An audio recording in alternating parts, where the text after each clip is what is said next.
Good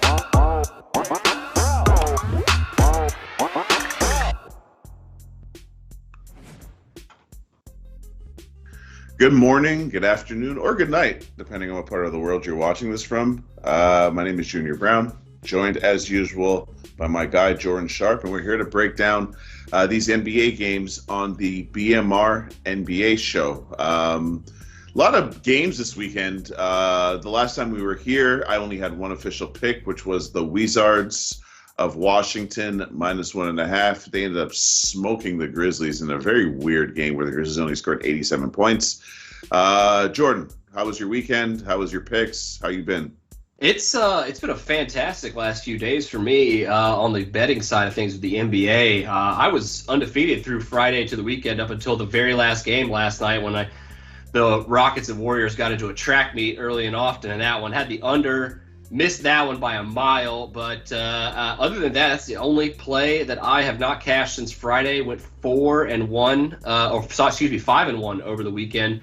Most importantly, if you watch the show on Friday, I swept these bookies 3-0. The Kangs, baby, the Kangs. That one was too easy. I'm glad that I had the foresight of jumping on that as soon as we got off the show. That was probably the easiest money I made all weekend. As you mentioned, the Grizzlies just could not muster up any offense on Friday. Got the under 221 with that one in the Wizards very easily. Speaking of an ode to our guy, the Pelicans getting smoked by 41 on Friday. Only mustering up, I think, 85, 86 points in that game. Under 214.5. Easy money on that one as well. Hit the under on Rockets Nuggets over the weekend. The Nuggets just, if you know me, man, and you see an afternoon weekend game coming off of a Friday or Saturday night, I'm going to bet the under almost 9 times out of 10. It's every single time. That game was probably the sloppiest game of basketball I have watched this entire year. I mean, it was ugly. The Nuggets looked terrible, but they ended up getting the win barely. Thank goodness for the under in that one as well. Love those mid-afternoon, early afternoon starts as well. Then yesterday, as I mentioned, 1-1, missed on Rockets Warriors. Cashed the under, though, on the Bucks and Wizards, man. Hey, Wizards are for real. I know you know this already, but people watching this may not know this. They've been for real all year. Their defense is good. Their offense is very good. They have a mixture of very young athletic bigs. And they're not even fully healthy yet, for the love of God. They're getting Rui Hachimura back here in a couple weeks. They're going to get Thomas Bryant back probably by January, coming off an ACL injury. I mean, this team's a playoff team right now. I would not have thought that the Wizards would be cruising in the Eastern Conference like this, but they are, man. Got much respect for them. Got a couple plays here today that I'm excited about, too. This is a loaded slate, so I don't want to waste too much time talking about the weekend, but I'm feeling pretty good after it, so I'm trying to keep this streak alive. Listen, if you're feeling good, I'm feeling good. So with that in mind, let's get rolling and get these guys, the people what they want, which is some analysis on these games coming up. So whenever y'all are ready, let's bring up that first game. I love this game, by the way. I loved it more an hour ago, though. Don't love it as much right now, my guy. And we were talking about this one before the show because, of course, the big injury news, if you've been paying attention over the last hour, is that on the front half of a back-to-back, the Sixers play at home against Milwaukee tomorrow, I believe. So they got a home back-to-back. But tonight, no Joel Embiid against the New York Knicks. Maybe a little bit of gamesmanship.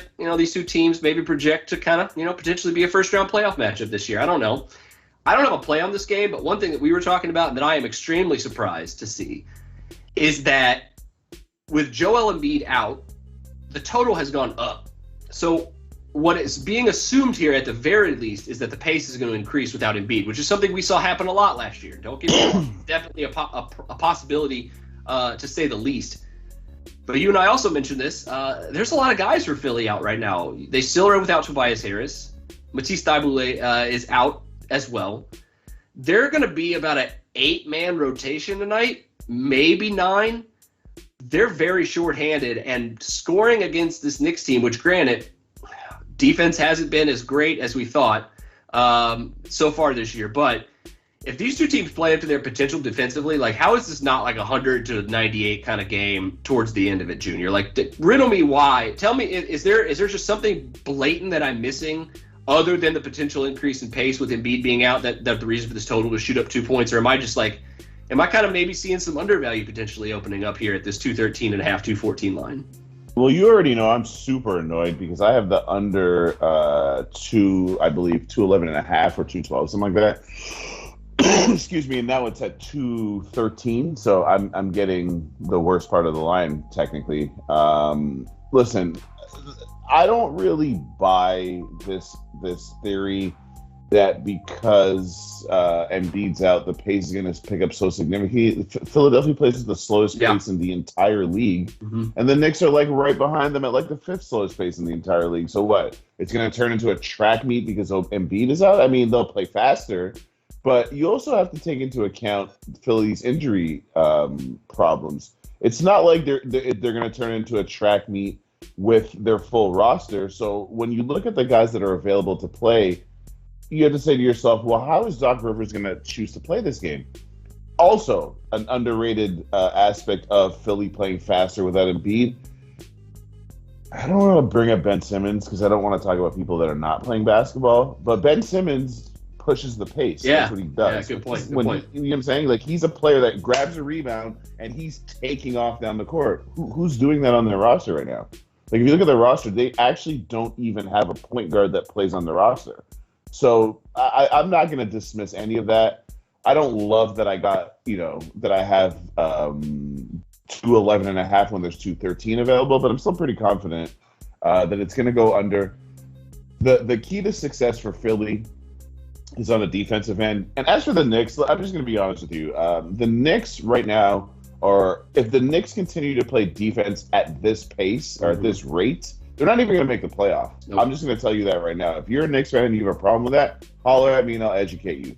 First of all, the Knicks are making like the third or fourth most threes in the league, and their opponents still make more threes than them. So clearly that is where the issue is. The Knicks are what, 27th, 26th in defense? Last year when they made it the playoffs, they were third.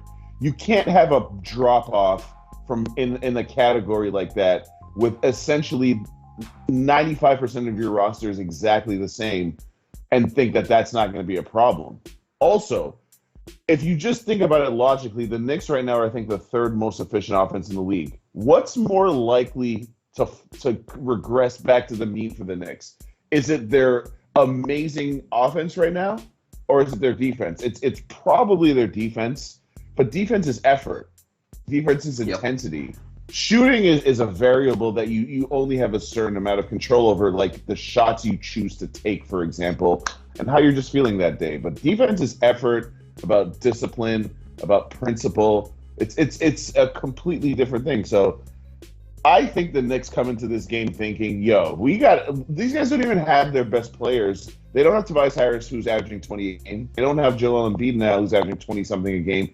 If you guys can't put in a defensive effort in this situation, you should be very concerned moving forward. So I'm still sticking to the under. I'm fine with that play. It's an official under 211.5. I believe it's the number that I got it at. I'm sorry, I'm just trying to double check that. No, at some point you're right. Like, we got to see the real Knicks. We've seen flashes of the real Knicks. We have seen full quarters where the Knicks look like the Knicks. But you're right, you can't get by on the 27th ranked defensive rating in the league. And they also haven't been rebounding the ball that well, which is also pretty surprising. You expect a Tom Thibodeau team to do two things very well. You expect them to rebound and play defense, neither of which have been happening right now. I do think the Knicks offense is a little bit, better than it's been. I think that part, I think some of it will stay. I mean, they've been one of the, I think Derrick Rose has been like the highest plus minus of anybody in the league right now.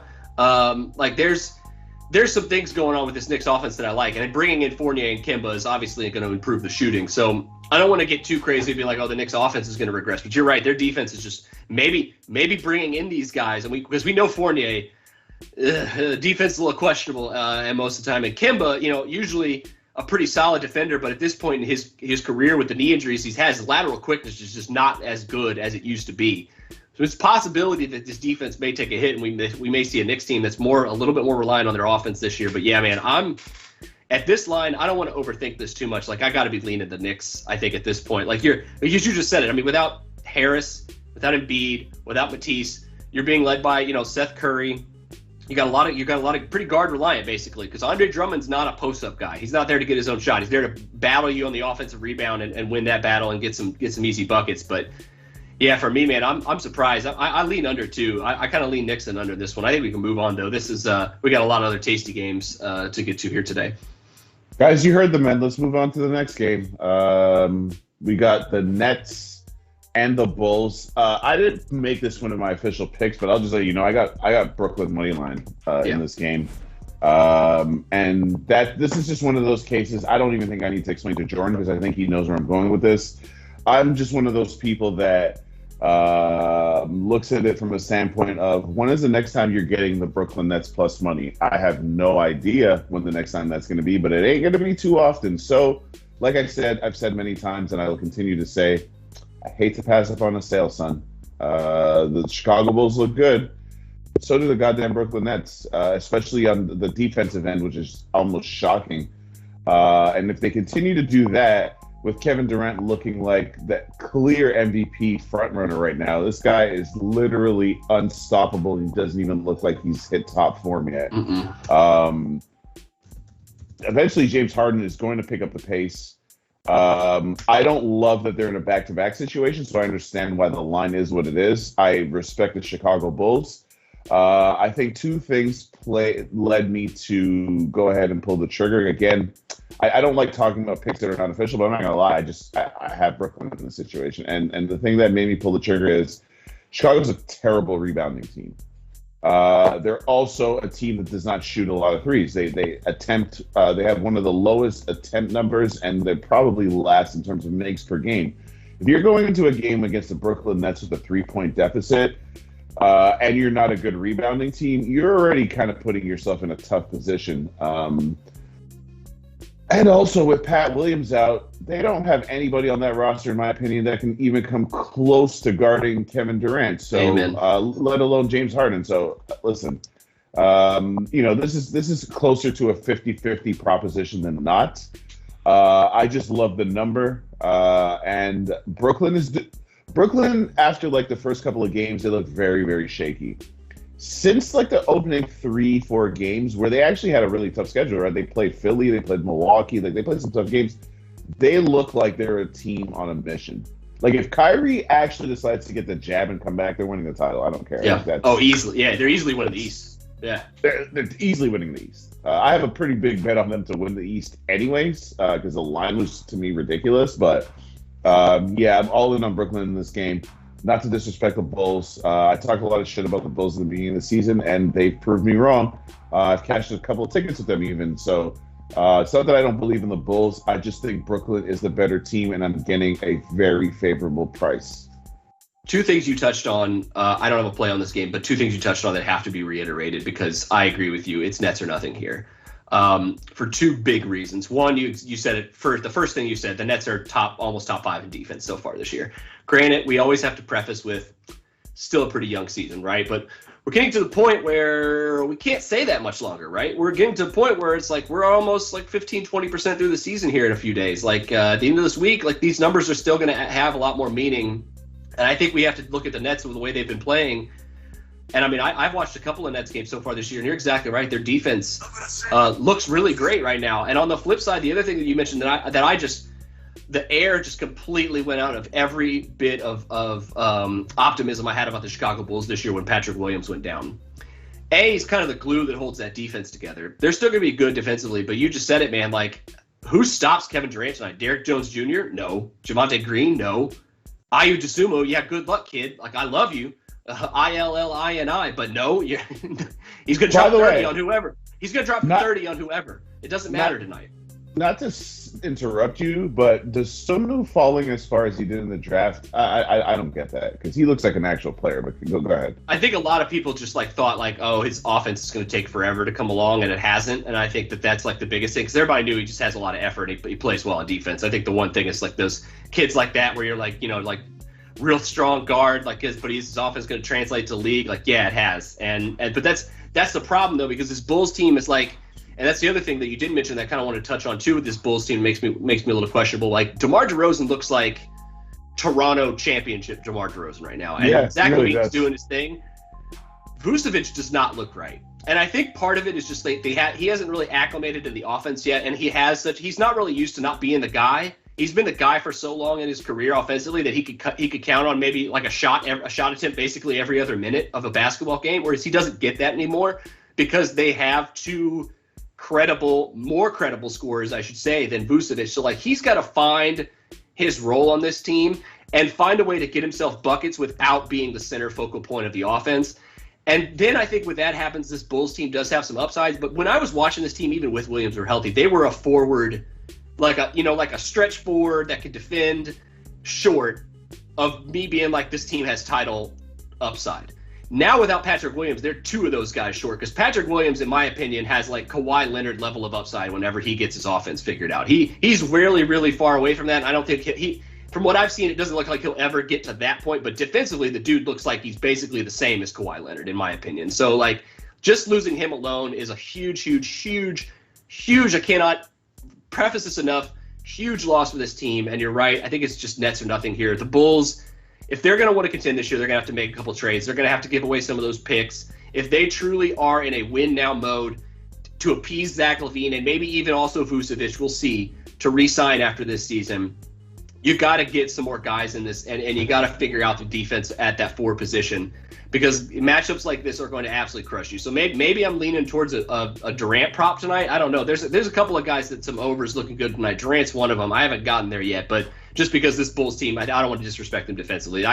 Those guys I named are good NBA defenders. They're not good enough to stop Kevin Durant, though. Let's be perfectly clear. Yeah, it's pretty obvious. I want to touch on something you said, though, because it's very relevant. I think that if I was Billy Donovan, I would do my best to play Vucevic with just basically stagger the minutes so that Vucevic gets a certain amount of time without DeRozan and Zach LaVine on the court, where it's like he is the obvious centerpiece. Because at the moment, his usage rating isn't even that low. Like Lonzo Ball, one thing I admire about Lonzo Ball is that he's a playmaker who doesn't have to dominate the ball. Like Lonzo Ball's usage rating is only like 17. Vooch is at 21. But Zach LaVine is at 31 and DeMar DeRozan's at 30, right? So there's a clear gap between those two and then everybody else. And it's not really supposed to be like that. It's supposed to be Zach and then Vooch and DeRozan are like 2A and B kind of thing. You know what I'm saying? Yeah. So they got to kind of figure out that dynamic. Vooch is not getting enough shots. 15 shots a game is not terrible. But he can get more. It's the type of shots, though. Like, he's shooting jump shots. That's the biggest problem. Like, the dude can't – I mean, yeah, you're a great three-point shooter for a big. You got a pretty nice 15, 18-foot jump shot, but your big butt down 8 feet from the basket. Yeah, get some shots that are high percentage, 60% or better shots. One thing also, I will say, we got to move on from this game. I'll let you finish here real quick. But over the course of the season, I knew kind of Vucevic might struggle. But last night, as a fan, strictly as like a Bulls fan, when I saw what my guy Wendell Carter Jr. did, first time I'm kind of having a little bit of regrets about that trade. Not quite like fully, but Wendell Carter could play, and I'm trying to imagine what he would look like on this Bulls team right now, and I just can't like get it out of my head that they may be a little bit better. So I need Vooch to like figure it out because I think he's good enough to, but like, you're not doing yourself any favors trying to get another big contract after this, my guy. Like, sorry. Like, if you want that to happen with Chicago or any other team, I know they gave up a lot of assets to get him, Carter being the biggest. But yeah, man, it's not looking great right now for Chicago's front court with Williams out and Booth not playing well. Listen, we've talked about this game for too long, but I'm not done. I'm going to take that another step further. Something, yeah, it's a good game. I don't care. We're going to talk about what needs to be spoken about.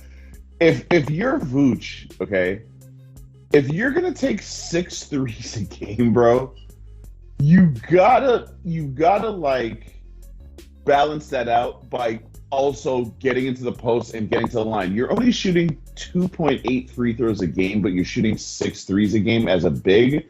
I'm sorry, and I know this makes me just sound like an old man, but that's unacceptable. It's unacceptable. And I'm sorry, I'm looking at his per 100 stats. He's shooting actually less. He's shooting 2 free throws a game. 2 free throws a game. This is a dude who shot probably 8 to 10 a game, like in Orlando as one of the number one options. Yeah, I mean you got to get better. It's dumb. Okay, so anyways, let's move on to the next game. I don't have a play, but a play for the show, but I'm on the Nets money line. If you think this is a 50-50 game, you should take this price with the Nets, in my opinion. My biased opinion. No, I don't disagree, man. I don't disagree at all. All right, so this is another game that I have a play on. I'm going to be a little bit quicker because I want to give Jordan the floor here, but Miami, Denver, Michael Porter Jr. And his back problem. I saw that play where he went up for. First of all, he should have just passed to Will Barton or Monte Morris. They're both ahead of him. So that's the basketball gods telling you pass the goddamn ball to someone that's in front of you. Just for that, I'm gonna tweak your back a little bit. You go sit your ass down. But all jokes aside, he's not been playing well. He is really struggling, and when jump shooters are struggling, he's like one of those guys you could see it's like in his head, like it's starting to affect his mindset and the way he plays. But more importantly, Joker is not such an offensive force that he can be down his second and third best complementary options or second and third best players on the team, at least in terms of scoring, and that not have an effect. Now, the reason I took the over, though, was because I'm going to sound like I'm being contrarian, is that 204 points is just a really fucking low number. Excuse my language. It's just a really low number in today's NBA. I know Denver's been putting the clamps down on defense. I know Miami's been putting the clamps down on defense. I expect the Nuggets to actually pick up the pace a little bit, try to get some easy baskets, because if it turns into half court versus half court, they have absolutely no chance of winning this game. They just do not. They have to play faster. They have to get out and run. They have to take advantage of the altitude at home. They have to do something different than what they're doing with Porter Jr. now out, joining Jamal Murray. So I think that this game's going to be played at a bit of a faster pace.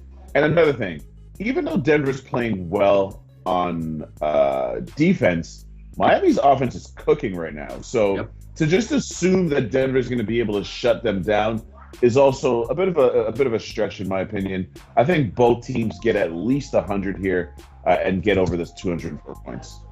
I like that play, actually, because I agree with, Denver doesn't have much of a choice other to speed this up, right? Because you're right. If they try to play into the hands of Miami Heat, they're going to get cooked tonight. I'm actually a little bit surprised you did not bust out the money line parlay, 2-team money line parlay with the Heat and the Nets here. I thought for sure that was coming today. I was like, I'm ready, Junior. Let's tail. So I'm a little disappointed you got jumped on, but I'm assuming that just you're not disrespecting the Nuggets at home, which I almost completely agree with. This team at home can look like a championship contender at times, even without a lot of their guys. This is, I think Denver, among the younger teams in the league, has some of the most upside. But you're right, Miami. I had a conversation with my guy from back home. What was it? The Heat's last couple games, and we're sitting here trying to decide if we should bet them to win the East or win the championship. And literally, the team we talked about earlier about the same thing is the only thing that's keeping me from doing that at this point. The Nets potentially getting Kyrie back is pretty much the one thing that's left on the list of things scaring me away from betting the Heat to get back to the finals. Because this is a team that was there 2 years ago, obviously different circumstances, but they look better than they did during that run. To be honest, they're deeper.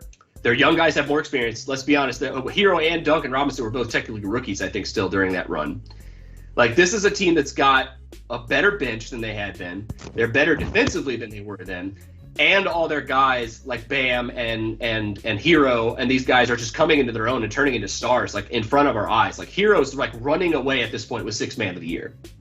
And if you look at Denver, their defense has been good, but you're right. If Jokic is good because he's one of, if not the best passing big man in the entire league. But if he doesn't have anybody to pass to tonight, it's not going to work out too well. Because if I'm Eric Spoelstra in the Heat, I just double the crap out of him tonight. I just force the ball out of his hands. Make Will Barton shoot 25 shots tonight. Make Monte Morris, and he will. He's going to do it. Monte Morris, make him shoot 15 to 20 times. If you can hold Joker to less than 20 shot attempts, I think they win this game easily tonight. So if I'm Eric Spoelstra, I just force the ball out of his hands at every opportunity tonight. Now, he's a good enough passer to burn you still doing that if the Nuggets are making shots, which is scaring me a little bit at home. So it's kind of one of the reasons why I don't want to play on this game. But it's another one of the reasons why I like your overplay, just because Like, they have to play faster, and they're going to have to get out in transition, and then that's also just going to help Joker because, like I said, he's not at the best passing big man in the league just because of his passing ability. Dude's like a guard out there. He can handle the ball. He can take the ball and lead the fast break if he has to. It's going to be tough even for Bam Adebayo, one of the better defenders for big men in the league. So I agree. I think the Nuggets' only chance in this game is to speed it up. I kind of like that play. That may be, of all your plays, that may be the one I tail you on here. We are running out of time, though, sir. And so unless you have anything else, I'm going to lead us into this next game. Do your thing, son. Next game up is my favorite of the day, and I got a play on it finally. It's the Atlanta Hawks and the Golden State Warriors. The future potential Western Conference champion Golden State Warriors, the way they're looking right now. Good Lord. Playing their third and four nights, and they're still taking steam. They're still taking bets in this one. Now, granted, it's not like a true third game in 4 nights because they played them all at home. But the Warriors right now have demolished their last 2 opponents, so probably got a lot of chance. Definitely on Friday, a little bit yesterday, but more so on Friday. So it's not really like a true third game in 4 night scenario, and they've gone up from 2.5 to 3.5 points. And whereas I would generally like to jump on the Warriors train here in this one on a short, only 1 possession line, the game being at a rest disadvantage for them does have me a little bit concerned. That being said, the Atlanta defense has fallen off a friggin' cliff since it seems like we talked about them last week. We were pumping up their defense like, oh man, Atlanta's defense is looking great. And now they're down there in the bottom of the league with the Knicks. Like, what happened? I understand that it's a small sample size, but unless this Hawks team can bring some semblance of defense tonight, they're going to get beat again. They're going to get beat by double figures. This Warriors team is way too talented on defense. Even tired tonight, I still think they're going to have a pretty good shot at slowing down this Hawks team. But the Hawks also, one of the main reasons I like my play on here, which is the under, got at 222. The main reason I like it here is because I think the Hawks' only chance, much like in the last game we talked about, the Nuggets' ability to speed this game up is their only chance to win it with their personnel issues. I think the Hawks' only chance is to slow this game down. Force Golden State to play a more half-court style because they're going to want to get out and run. And they've proven their ability, and their game plan is what it is, and it's been very successful this year. You run really fast in the first half, you get a lead, and then you just grind the crap out of the opponent, whoever you're playing on defense in the second half. Slow things down maybe a little bit, but the Hawks are the team that are playing pace down in this game, and they're the ones that are going to have to find a second scoring option to Trae Young that's going to be able to best this Warriors defense, but more importantly, just defend way better than what they have been. They're allowing like 118 points per 100 possessions their last 5. They're going to get cooked tonight if they don't come playing defense tonight. So pace down, hopefully. Warriors defense is still going to there. Maybe we see that Atlanta defense. Hopefully for me, we see that Atlanta defense that we saw earlier in the year. I like the under here at 222. I think the rest disadvantage for the Warriors is going to play to the under. I think the rest advantage for the Hawks is going to play towards the under because I think they're going to come in feeling at least a little bit motivated and hopefully playing pretty hard because you're playing the best team in the Western Conference right now. So I would get your shit together, Atlanta, or you're going to get cooked by 20 points like the last 2 teams have gotten cooked. So hopefully Warriors defense shows up on no rest. Hopefully we see the Hawks defense too. Give me the under 222. Yeah, I'll be quick. I got the Warriors -3. They're just the better basketball team. If you're telling me that the Warriors right now are essentially the best defense in the league, which they are in terms of efficiency, that's a recipe for success. That's how they won their championships. Everybody thinks of the Splash Brothers, but the reality is when they won the championship the first time, they were the best defense in the league. People just forget that. People like us don't forget that because that's how we make money. If they're going to play that level of defense, then they can compete and beat any team in the league. This is not relevant to this game, but James Wiseman is already practicing again. Klay Thompson is supposed to start practicing in like the next 10 days. Like, they got reinforcements coming on top of what we're seeing. Like, and remember we said this on day 1 of the show. I was like, there's people out here that talking about the Warriors not going to make the playoffs. Are people like retarded? Like, sorry, excuse me for using that word. But do people basically just say anything to grab a headline? People just say whatever just to make some noise. Like, you really believe that this squad is not going to make the playoffs based on what exactly? I'm not really sure. And let me just take that a step further. I don't think that they can possibly keep up this pace. So I don't think they're going to be the best team in the West. What I do think is they have a word that I use constantly, which is continuity. This is the same group of dudes that are playing in the same system for the same coach for several years running now. So to assume that they're never going to grow up, to assume they're never going to get used to the way that what their role is, especially now with Steph back as the catalyst, as the leader, it's strange to me that people really thought this team was going to fall off. As for this game, bro, essentially, I'm getting the Warriors versus the team that's trying to be like them. I'm getting Trae Young versus the guy people compare him to. I'm getting like, come on, man. Like this to me. And by the way, Steph Curry's not the type of guy that seems to me that he's like, I mark certain things on my calendar. If you don't think he's been hearing the Trae Young comparisons to him for the last 3-4 years, and I'm sure in his mind he's like, y'all think it's that easy to be me? Okay. All right, let me show you. Like, I think he's gonna have a big game tonight, honestly.